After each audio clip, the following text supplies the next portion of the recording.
Hi students, आप सभी का देव फिजिक्स क्लासेस जारी बाग में स्वागत है। आज से हम लोग 12th क्लास के ओर प्रस्थान करते हैं। हमारा जो पहला चैप्टर है वो इलेक्ट्रोस्टैटिक है। तो हमारा ऑफलाइन डेमो तो चल ही रहा है, लेकिन हमने सोचा कि ऑनलाइन भी वीडियोस प्रोवाइड कर दिए जाएं, क्योंकि काफ़ी सारे स्टूडेंट जो होते हैं वो डेमो वगैरह नहीं करना चाहते हैं। तो देखिए, हमारा जो पहला टॉपिक है वो इलेक्ट्रोस्टैटिक है। इलेक्ट्रोस्टैटिक क्या होता है? इलेक्ट्रो का मतलब होता है चार्ज, और ये स्टैटिक का मतलब क्या होता है? स्टेबल। स्टेबल का मतलब स्थिर। ठीक है, स्थिर हो गया ये। तो आपको इसमें वो पढ़ना है कि अगर चार्ज स्टेबल में रहता है, मूवेबल में नहीं, रेस्ट में रहेगा, अगर चार्ज रेस्ट में रहेगा तो वो अपने आसपास क्या प्रोड्यूस कर सकता है।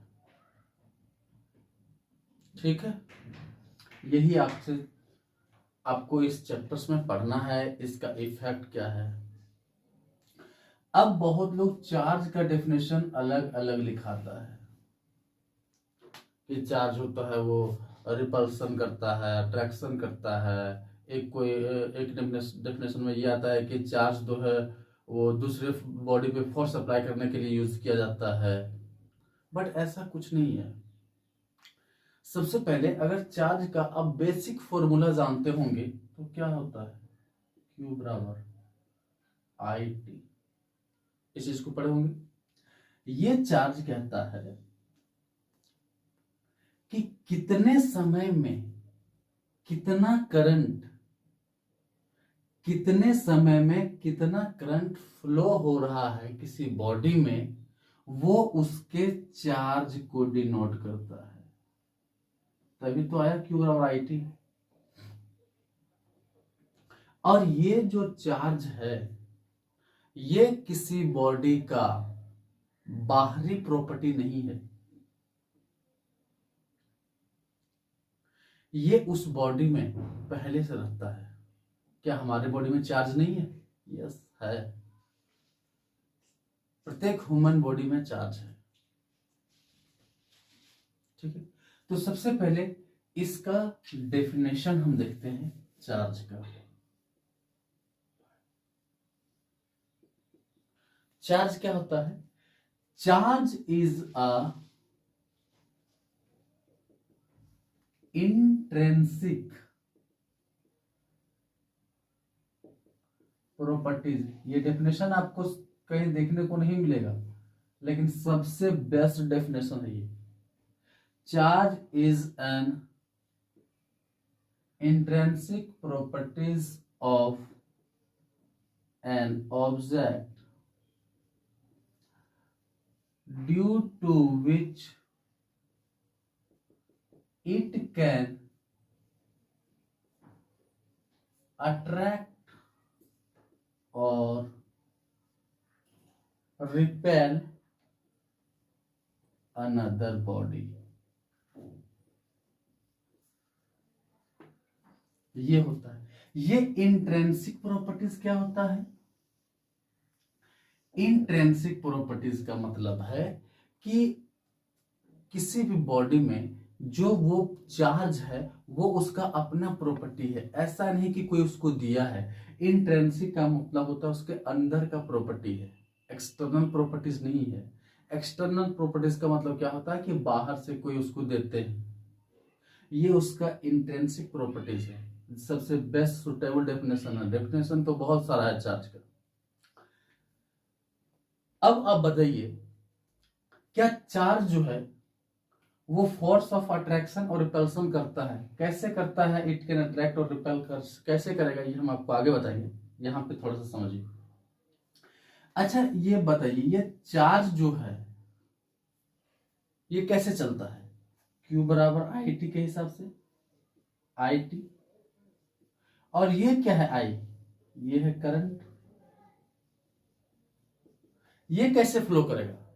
जो हमारा करंट है, करंट के फ्लो के कारण ही तो चार्ज डेवलप होता है। करंट के फ्लो के कारण ही चार्ज डेवलप होता है, ठीक है। अगर करंट फ्लो नहीं होगा तो क्या चार्ज का कोई मान है? नहीं। ये चार्ज जो है वो करंट के कारण होता है, इस चीज को आप ध्यान रखिएगा। अगर आपसे पूछा जाए कि ये जो करंट फ्लो करता है किसी वायर में, वो कैसे करता है? ये जो करंट फ्लो करता है वो इलेक्ट्रॉन्स के फ्लो के कारण करता है, इलेक्ट्रॉन्स के फ्लो के कारण। लेकिन फर्क क्या है कि इसके जस्ट अपोजिट डायरेक्शन में करता है। करंट का जो फ्लो का डायरेक्शन है उसके अपोजिट डायरेक्शन में हमारा इलेक्ट्रॉन्स का फ्लो होता है। आप एक डेफिनेशन पढ़ते होंगे, Q बराबर -NE। ये भी आपसे आगे बताया जाएगा, लेकिन ये भी डेफिनेशन आप पढ़ते होंगे। अगर आप पढ़े नहीं तो आगे पढ़ेंगे, लेकिन ये सब चीजों को रिलेट करके अगर आप याद नहीं कीजिएगा तो फिर दिक्कत है। रटने वाला चीज फिजिक्स नहीं है। टीचर्स का काम बस इतना नहीं होता कि भैया नोट्स छपवा दिए, अब तुम अपना रटो, चाहे जो करना है करो। आपको समझने का ये होना चाहिए। जब करंट किसी बॉडी से फ्लो करता है, किसी ऑब्जेक्ट से, अगर ये current flowing through a body, it develops charge,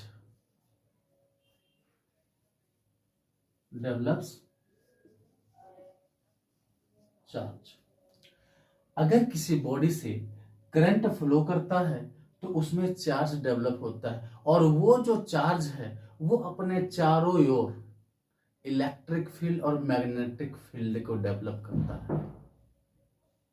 समझ रहे हैं? तो इसी इलेक्ट्रिक फील्ड के बारे में भी इसमें आपको पढ़ना है। मैग्नेटिक फील्ड आपको बाद में पढ़ाया जाएगा, लेकिन मान लीजिए कि ये वायर है,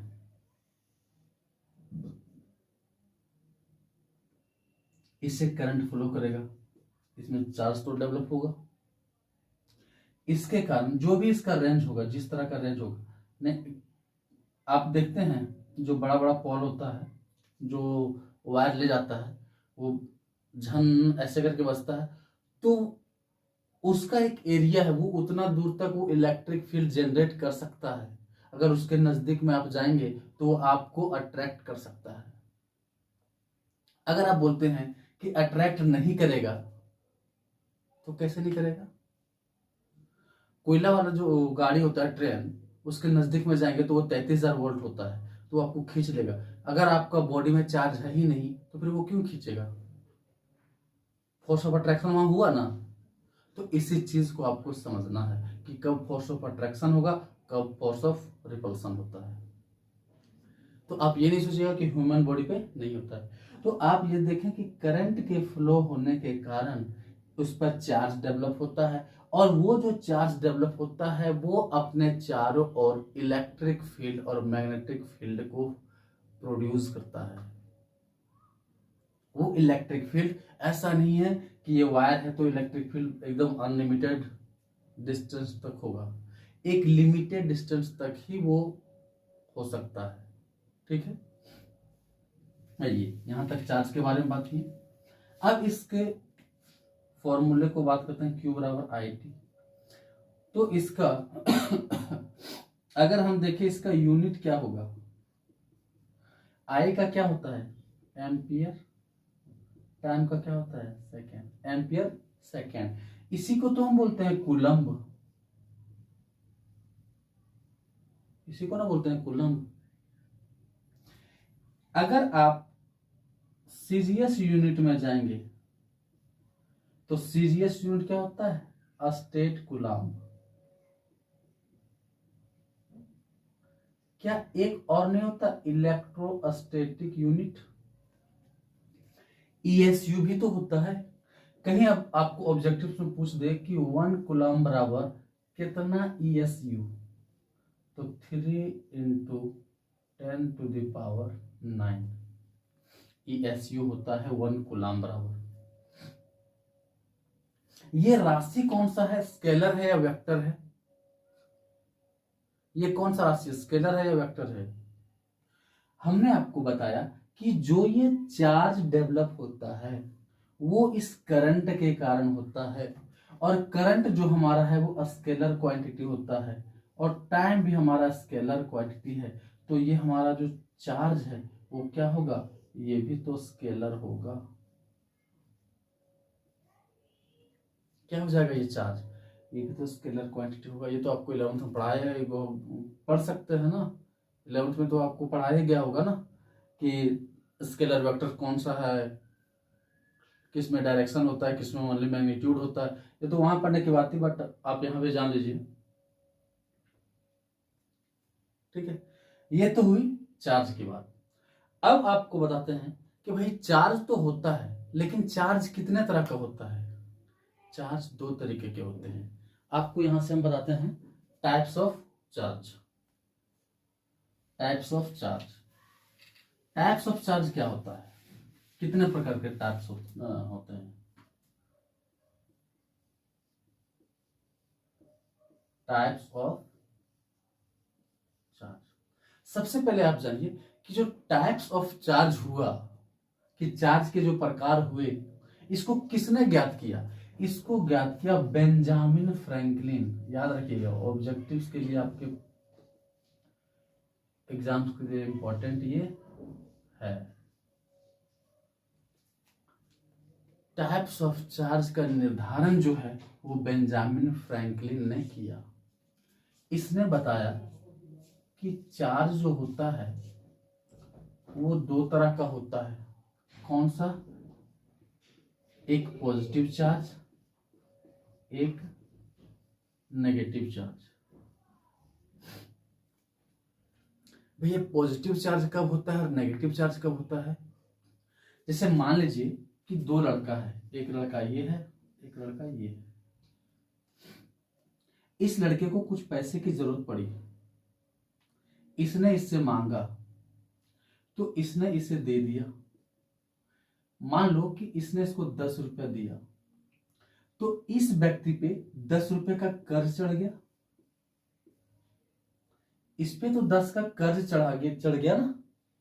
लेकिन ये जो व्यक्ति है, ये तो वो सोच रहा है कि भाई हम उसको 10 रुपया दिए तो मेरा 10 रुपया एक्स्ट्रा उसके पास है। तो जो देता है उस पर प्लस चार्ज, और जो लेता है उस पर माइनस चार्ज। सबसे पहले आप ये समझिए कि जो देगा उस पर प्लस चार्ज, जो लेगा उस पर माइनस चार्ज। भाई अगर देगा और लेगा तो क्या देगा और क्या लेगा, इलेक्ट्रॉन्स। क्या लेगा, इलेक्ट्रॉन्स। तो इसमें ये कहता है कि अगर ये इलेक्ट्रॉन्स को त्याग करेगा, ठीक है, तो ये पॉजिटिव चार्ज डेवलप करेगा। और ये कहता है कि अगर हम इलेक्ट्रॉन्स को लेंगे, अच्छा वहां पे हम Q बराबर आगे बता देंगे आपको। अगर ये इलेक्ट्रॉन्स को छोड़ेगा, माइनस करने का मतलब घट गया, तो ये पॉजिटिव चार्ज डेवलप करेगा।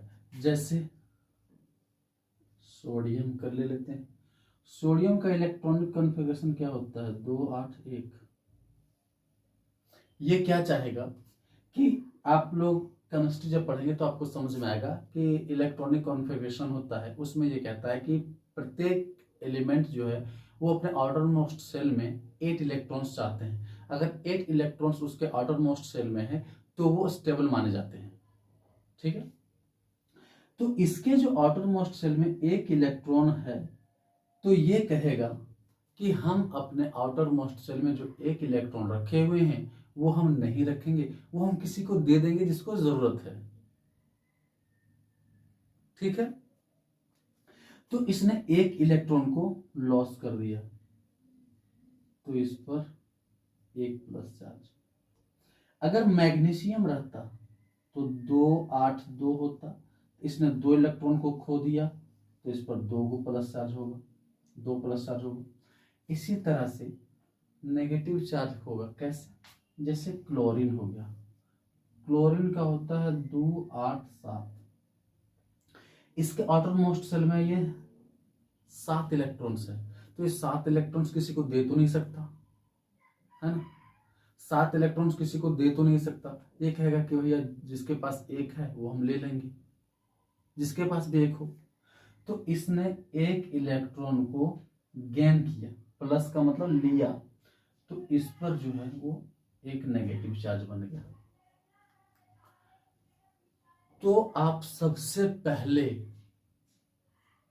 इस चीज का ध्यान रखिए कि कोई भी बॉडी पे चार्ज पॉजिटिव होगा या नेगेटिव होगा, ये इस बात पे डिपेंड करता है कि इलेक्ट्रॉन्स का ट्रांसफर कितना हुआ है। ठीक है?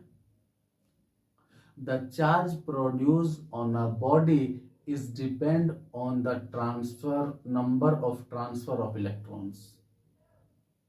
किसी भी बॉडी पर कितना चार्ज होगा, कैसा चार्ज होगा, ये इलेक्ट्रॉन्स के ट्रांसफर के संख्या के बराबर होगा और उसी से डिसाइड होगा। यहां तक बात क्लियर? आइए आगे चलते हैं। अब इस चार्ज के कुछ प्रॉपर्टीज भी हैं, कुछ प्रॉपर्टीज भी हैं ये आपके चार्ज के। पहला प्रॉपर्टीज पहले लिखते हैं, प्रॉपर्टीज ऑफ चार्ज। क्या क्या प्रॉपर्टीज हैं चार्ज की? पहला है additive properties, additive properties of charge.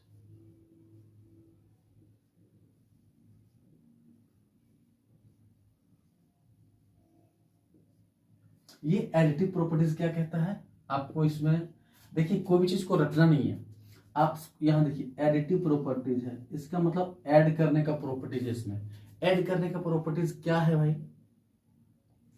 ये कहता है कि अगर कोई अलग अलग तरह के बॉडीज है, जैसे एक बॉडी ये हो गया, एक बॉडी ये हो गया, एक बॉडी ये, एक बॉडी ये, एक बॉडी ये, ऐसे करके बहुत तरह के बॉडी हैं। ये Q1, इस पर Q1 चार्ज है, इस पर Q2 चार्ज है, इस पर Q3 चार्ज है, इस पर Q4 और इस पर Q5। तो ये कहता है कि अगर ये डिफरेंट डिफरेंट टाइप के बॉडीज हैं जिसपे डिफरेंट डिफरेंट चार्ज है, तो अगर इन बॉडीज को मिला के हम एक बॉडीज बना दें, एक बॉडी बना दें, तो इस पर जो ये बड़ा चार्ज बनेगा, वो जो चार्ज होगा वो इन सब का योग होगा, क्योंकि इन सब को मिला के एक बड़ा बॉडी बना दिए हैं। तो यही कहता है एडिटिव प्रॉपर्टीज, कहता है, इसको मिटा देते हैं अब ना, डेफिनेशन लिख देते हैं। The total charge on a combined body, on a body नहीं, कंबाइंड बॉडी, एकदम सुटेबल डेफिनेशन लिखिए। Combined body is equal to, एक थोड़ा सा भी गलत मत पढ़िए, algebraic sum of all the individual charges on different bodies।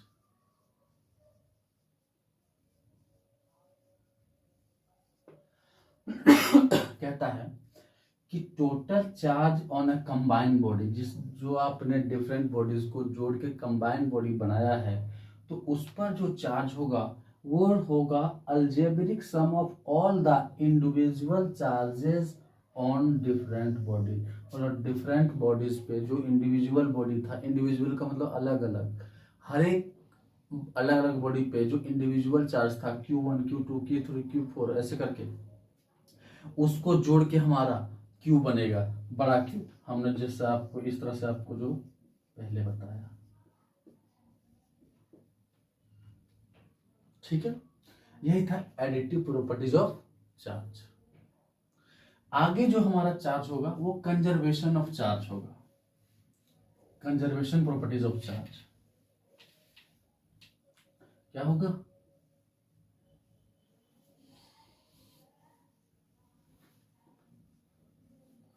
Conservation of properties of charge.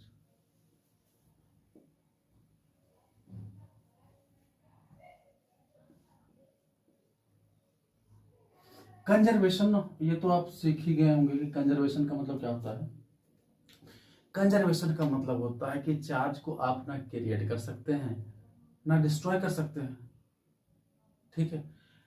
Charge को ना आप क्रिएट कर सकते हैं ना डिस्ट्रॉय कर सकते हैं। इसका मतलब है कि charge on an isolated, isolated का मतलब क्या है? जिससे ना चार्ज बाहर जा सकता है ना अंदर आ सकता है, ठीक है। Charge on an isolated system remains constant और कंजर्व, यही कहता है कंजर्वेशन ऑफ चार्ज, कि अगर एक आइसोलेटेड बॉडी है तो Q not allowed, Q in not allowed, charge ना बाहर जा सकता है ना अंदर आ सकता है। क्यों? क्योंकि हमने आपको पहले ही बताया था कि चार्ज जो होता है वो किसी भी बॉडी का इंट्रिंसिक प्रॉपर्टीज होता है, ठीक है। आइए, दो प्रॉपर्टीज हो गए।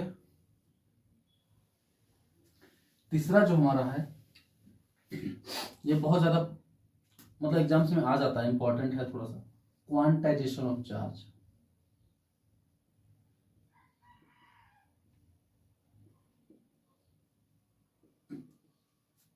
Quantization of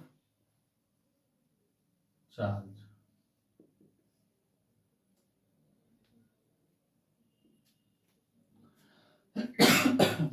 quantization of charge कहता है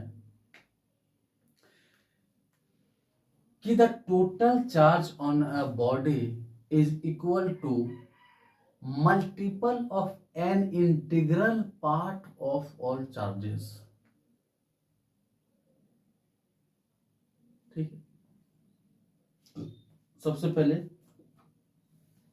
आप फॉर्मूला पे ध्यान दीजिए, Q बराबर माइनस एन।